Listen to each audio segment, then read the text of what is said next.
maybe we can go into a little bit about the situation where the extracurricular activity is a hockey league and how certain players are treating other players certain ways.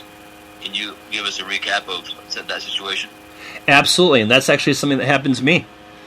And that was a contribution of my own example from my own experience. So yes, I hadn't played hockey for a while, and again, I still consider myself, a pretty good player, humbly speaking. I've played at some higher levels and that kind of thing. But hockey is one of those things that, like, unless you're practicing pretty regularly, again, you still know how to play. It's like you ride a bike. You never really forget to learn how to, or how to ride a bike once you've learned. But it's like, yeah, maybe you're it's a fast game, so you're a split second too late on this, or you overlooked something, or you made a bad read, or something like that. And it was a really unusual situation. I hadn't played hockey yet for probably about half a year, and that was pretty much purely circumstantial. And then I came back, and then for my first game, I was just absolutely, like, lights out, unbelievable. I think I scored 4 goals that game and made a whole bunch of, like, perfect passes. Like, that first game back after not playing hockey for a long time, it was probably one of the best games I ever played. I don't know how much better I could have played. I don't give myself too much credit, but I even had to give myself credit after that one. I'm like, that was pretty darn awesome. But then for some reason, after that first one, maybe it kind of like, I raised the bar too high or whatever. What happened after that point is the second and third and the fourth appearance, the games after that, I think I was pretty mediocre by some standards. Now, you can't expect to have an awesome game every single game. Even Michael Jordan and Wayne Gretzky, they were awesome maybe most games, but they would probably have some average games by their own admissions as well, And for some reason, I just didn't perform up to that standard. And this guy, he knows how I can perform. He's seen me play well, and he said, "You're not playing up to your usual level," and that kind of thing. I said, "I'm aware of that." Kind of like, "Thank you very much." Kind of like, shut it down. And I think he said it once, then he said it again. I think the following week, and then and I told him something like, "Hey, kind of being a little bit macho about it. Hey, why don't you focus on your own game?" Kind of thing. Where you could improve. And that's when he made that statement about you need to come here and you need to get your gear on quietly, not speak to anybody while you're in the locker room, stay quiet while you're on the ice, limit your ice time as well, don't stay out there for too long, and then go home, change into street clothes and go home quietly. And I would just I was kind of perturbed that he would even say that. And I think that my initial response was just kind of like one where I was just really caught off guard. Just kind of shocked. So I don't think that I said anything initially. And then I think that he went ahead and doubled down on that later. Like, he said something along the lines of, I think I was talking to somebody, he says, "What did we talk about earlier? You need to come here, you need to be quiet," and that kind of thing. And I said, and I stood up and I said, I was sitting down and I was changing at the time he said it. I said, "You know what? I'm going to come here when I want to, on the terms that I want to, and I'm going to speak with whomever I want." And we had a kind of a little bit of a stare down. Now, I wasn't trying to beat him in that stare down, but wasn't trying to one-up him in any way. But I stood my ground. And eventually the stare down just ended. And we never broached that topic again. He continued to come to the games, and I continued to come to the games, and he wouldn't talk to me, and I wouldn't talk to him. And that was it. And what do you think, retrospectively, made him feel like he had the privilege to address you in that manner? That's an awesome question, and I wish I had all the answers, but I will say this. I think that, and this is something you and I have talked about, I think that when we're not at our best, and nobody can be at their best 100% of the time, because after all, we're only human, right? I think that he noticed some level of vulnerability, like kind of shakiness. It's kind of like, you hesitate before you take a shot, or before you make a pass, or you're a split second late in arriving. You probably noticed, I wasn't in the best game shape, and I wasn't maybe thinking the game as well as I normally would. I think that he's a good player, and I think that he noticed that I wasn't at the top of my game. He's seen me play well, so he has a measuring stick as to how I normally play. And I would say that that can be summed up with one word, which I think of as vulnerability. I think that he probably saw that I was vulnerable on some level. I didn't seem as strong as usual, and he made a power play. Now I don't want to say he was necessarily that he was in a position advantage, explicitly, but at the same time, maybe from his position, he thought that he was doing great, and he it has a high image of himself or a high opinion of himself. And he's like, yeah, I'm great, and Mark is just mediocre, so I'm going to go ahead and tell him what I think about him and how he's playing. So, again, it's perception versus reality. He may have not actually been in a position of authority, but he may have perceived himself to be in a position of authority. One thing that I should tack on for context is this guy is a guy who's maybe a couple inches shorter than me, but he's an extremely, extremely, physically fit guy with, huge biceps, and he's former military as well. So I'm thinking that he was feeling pretty tough in that situation, So it seems like when we're involved in any of these activities, whether it's home front, work front, or goal front, having a dose of clarity may help eliminate these kind of situations. So what would a dose of clarity here be, like in the situation with the the hockey bullying? Would you expand on that, please? Yeah, so this is not meant to be advice for you per se, but this is just in general terms. So like in my life, I used to be overly concerned about growth in the work front. And then of course, it's very political, very hard sometimes, and so you end up getting frustrated.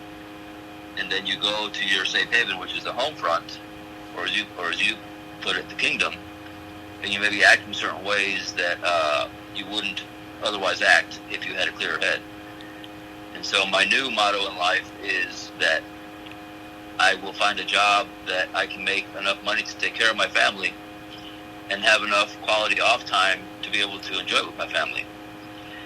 Having that clarity will then allow me to set the goals I have in my life. And of course, setting goals with your partner, I think, in my life has been key.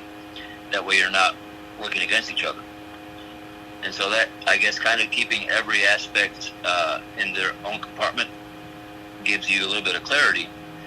And I think what I'm finding, at least, is that when you start to learn how to gain respect in one front, it's pretty much similar in all fronts, because wherever there's people, that's going to work.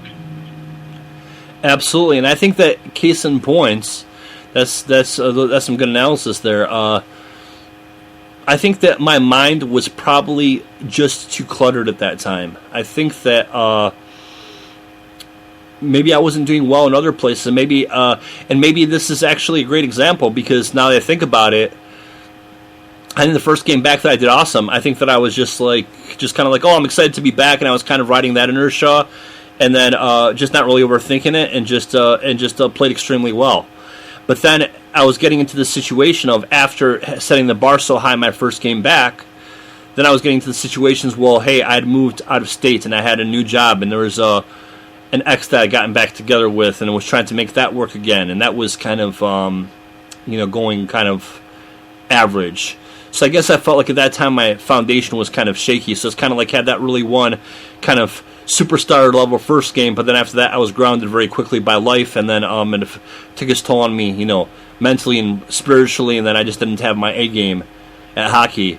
And I think that sometimes, like I said, people pick up on those vulnerabilities. They can tell if somebody's anxious or sometimes they can tell if somebody is kind of like poker players read each other so well. That's why people wear sunglasses sometimes when they play poker. What's that person's facial expression? Is this person excited? Is this person anxious or nervous or whatever? So I think that in this case, like I said, I think that he picked up on some vulnerability. But to your point, I think that for me at that time, I think that, again, the first game back, I was just riding the inertia of being back. And then the second and third and fourth games back, I just didn't have any order in my life. There's just too many moving parts, too many things in transition at one time, and for the most part, things weren't going so well. So I must have went ahead and put a lot of weight on my hockey performance, and as a result, I didn't perform up to par.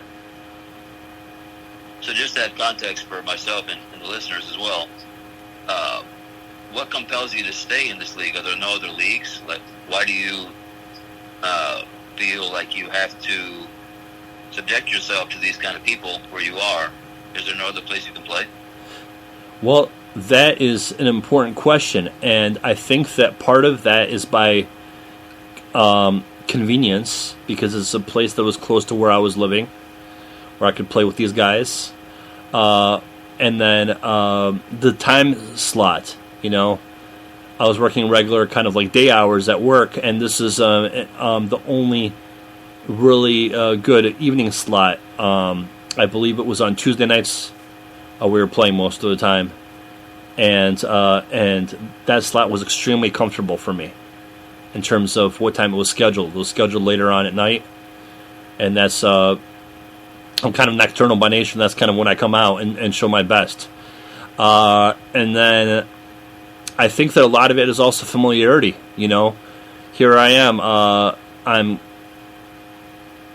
I'm essentially being bullied by this guy, but at the same time, it was short-lived. It was sporadic over the course, I think, of a couple of weeks. Not that makes it justified, but it was again, in large part maybe to me standing my ground, but also I was on pretty good terms with pretty much just about everyone else on that team in that league. So I think that I went there out of comfort, convenience, scheduling, and familiarity. I think is the main things. But again, the flip side of the coin is that I think that's the reason why a lot of people stay in relationships. Oh, it's convenience, or, he lives nearby, or I don't have to drive far to see him or her or whomever. And, I've known them for a long time, those kinds of things. So I was probably on some level. Again, the scheduling was important, but on some level I think that I was just used to this group of guys, the familiarity, and that's why I kept on coming back. I like the level of competition, I like the challenge, and I think that combination of those factors. But somebody could say that for a little while there I was in a bad relationship, but then I went ahead and I turned it around because I stood my ground with him. There's no fights, there's no fist thrown, no fight happens. But I went ahead and I stood my ground with him. I was firm, I was strong, I made eye contact. And then, not to say he was scared or anything, but he probably respected me, at least implicitly, for standing my ground. And then never happened again after that. So comfort, convenience, and familiarity, unless I'm remembering this wrong, sound very similar to how you described the reasons why the friend you were talking about stayed at her employment, that she was not being treated fairly. Exactly. So hopefully we're seeing a common denominator in all human dynamics with their relationships, be that at the home front, the work front, or the goal front. So what do you think, to summarize all this, we can learn from this? How do we stay away or stay clear from allowing ourselves to become victimized by these kind of situations? Well, we can't avoid it entirely, as we know, but there are things that we can do, and I'll go back to what I said before. You have to be firm, you have to be assertive, and you have to stand your ground. Now, again, standing your ground is not necessarily being combative.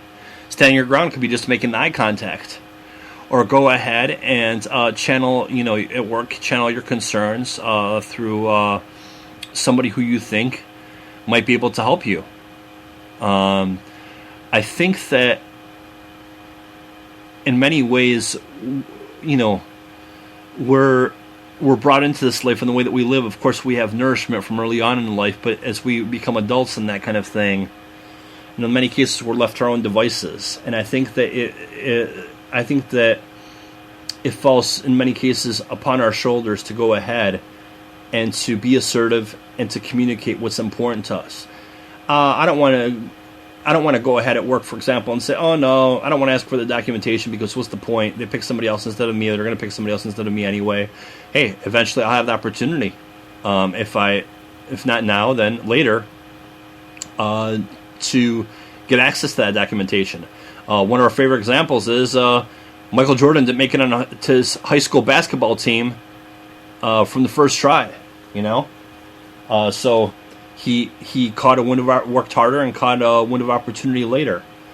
So I think that it's important, again, in addition to standing our ground, to make it clear to people, what do we need to succeed? Without complaining, without seeming too emotionally intense about it, especially in professional situations. Let's go ahead, take a deep breath, think about what we want to say, again, who we want to say it to and how we want to say, and say, this is what I need from you, or this is what I'm asking for to be successful.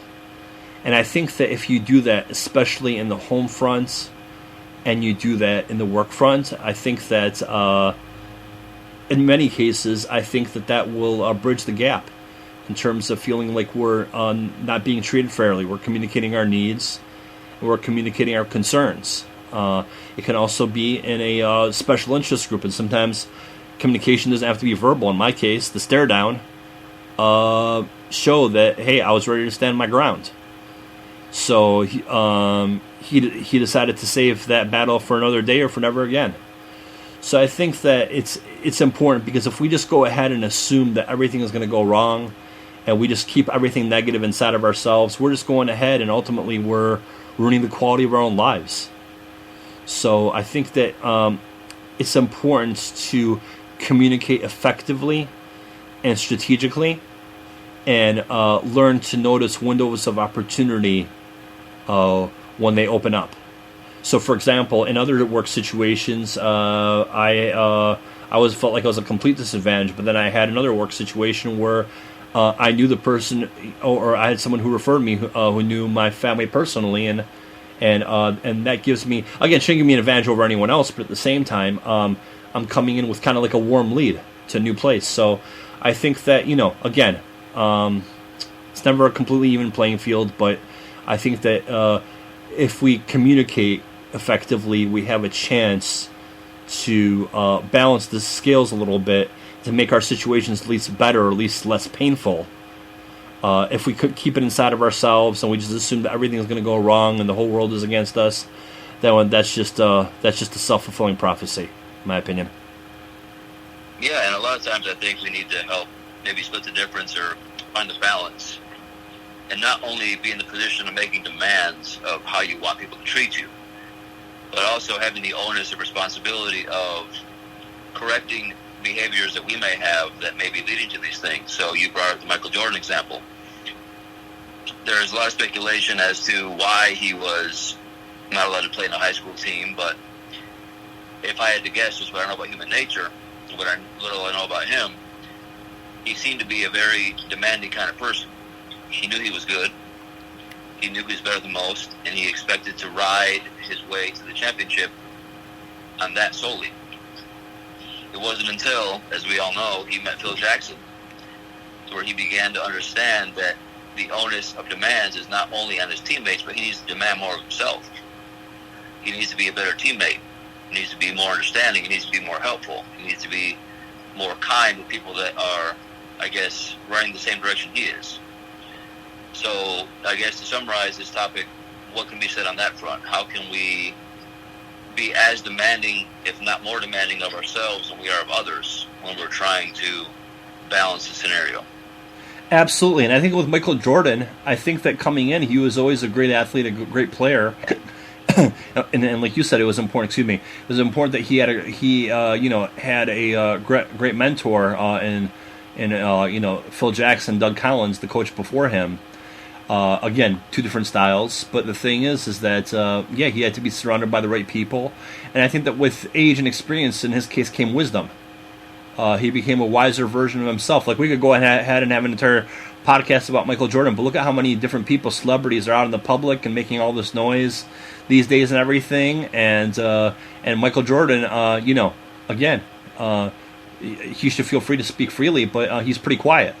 And I think that there's a degree of wisdom and strategy that we can say about his approach, and we can give him credit for that. Whereas coming out, as a great athlete and a number one draft pick or whatever, it's easy to be kind of hot-headed.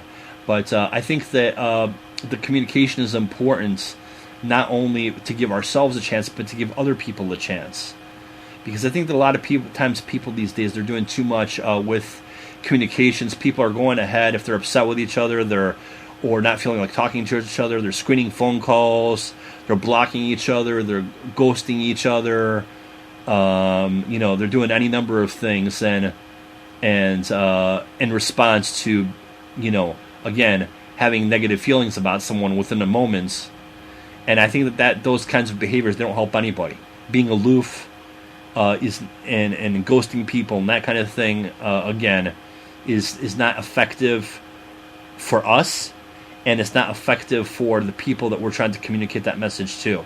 I'm not saying we're always going to be ready to talk about something. Like, God forbid, if somebody's a victim of sexual harassment, they're not going to be willing to talk about it initially. It may be years before they're willing to talk about it.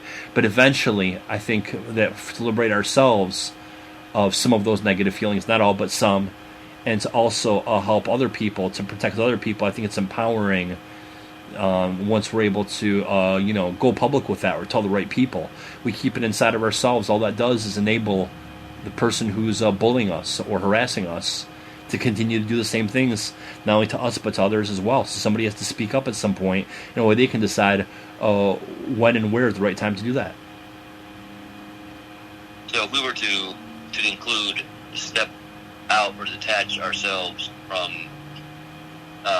any personal experience in these three scenarios through the lens of gaining respect, not by making demands, but by showing respect, what kind of advice do we have for the listeners maybe going through one of these three scenarios?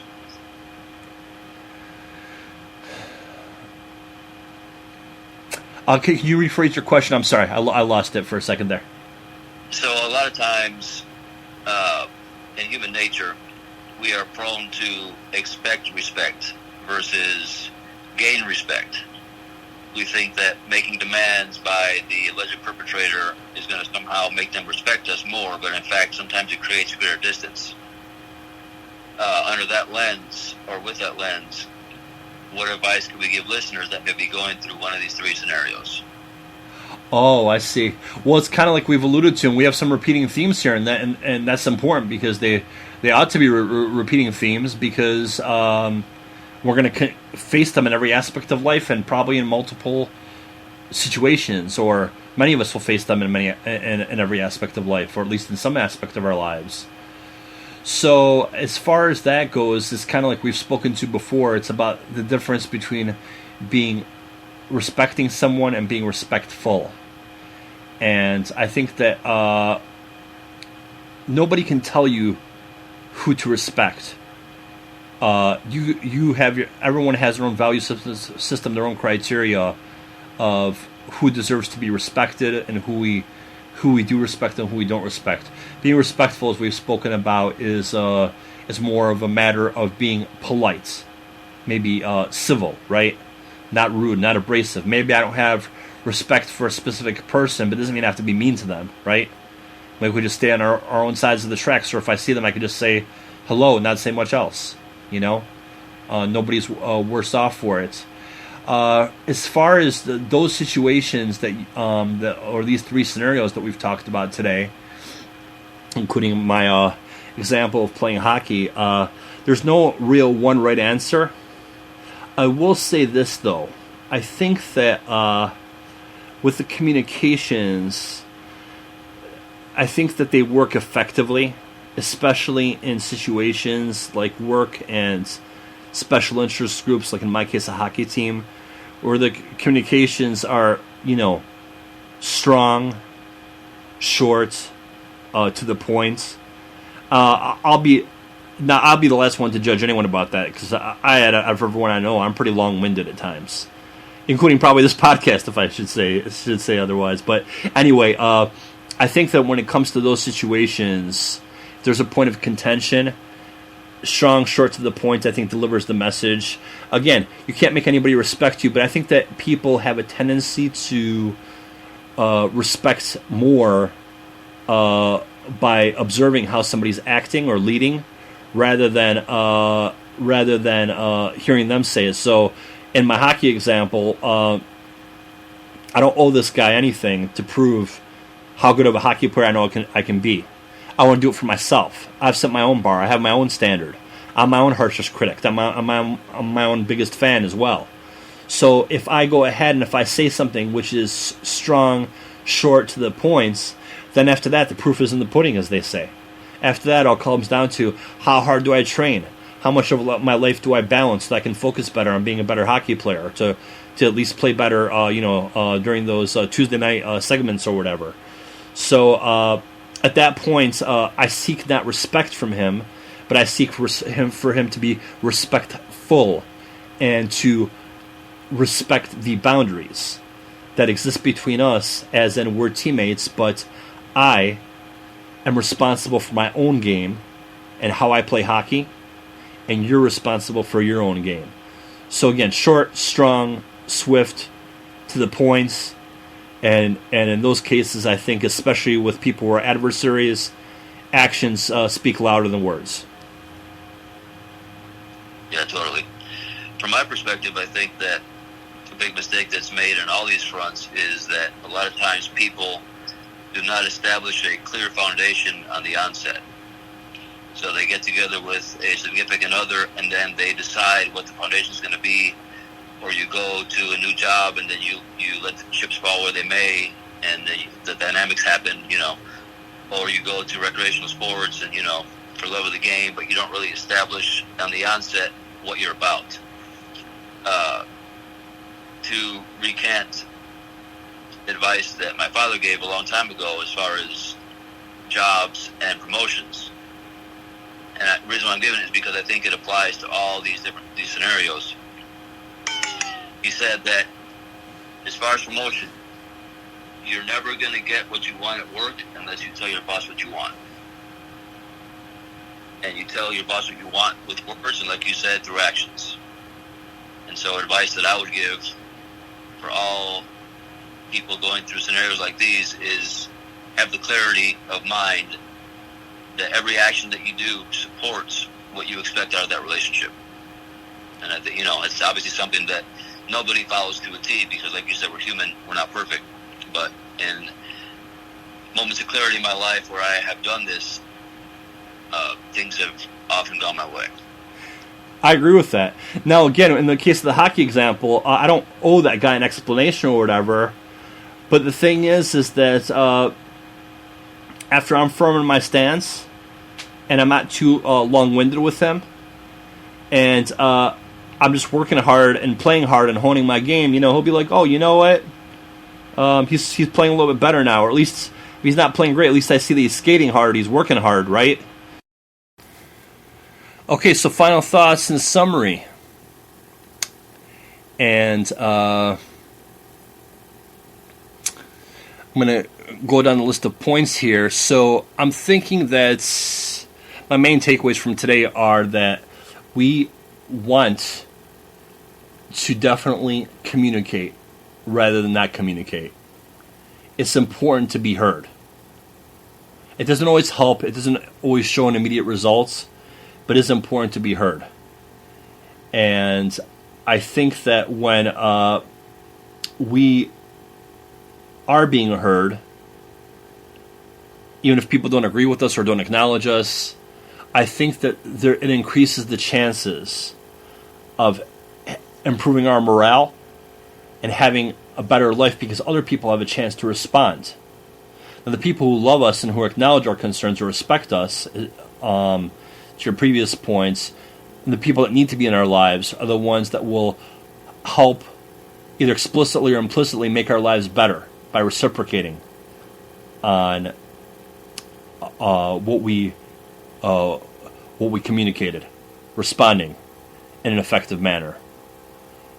So I really, really think that the communication is important, again, to balance the scales, to try to level the playing field. Again, we can never go ahead and completely balance the scales and level the playing field in many aspects of life, but we can certainly try. And it feels a lot better to at least make an attempt than to give up all hope altogether. And remember, again, something that we go ahead and put out there now, we may not be heard immediately or may not get a response or a solution immediately, but maybe something will come along in a few hours, a few days, a few months, and they'll make, even a few years, they'll make our lives better. So again, it's important to communicate. It's important to be heard, and it's important not only from the standpoint of the people who are communicating, like us, but also the people who are receiving the communication, so they can try to help us if they want to be a valuable part of our lives. And then to you, what do you feel like your main takeaways from today are, and some of the main points for our listeners? A takeaway that I hope people get, and this comes from conflict resolution, is that in our quest to be heard, we can't forget that the people we're talking to want to be heard as well.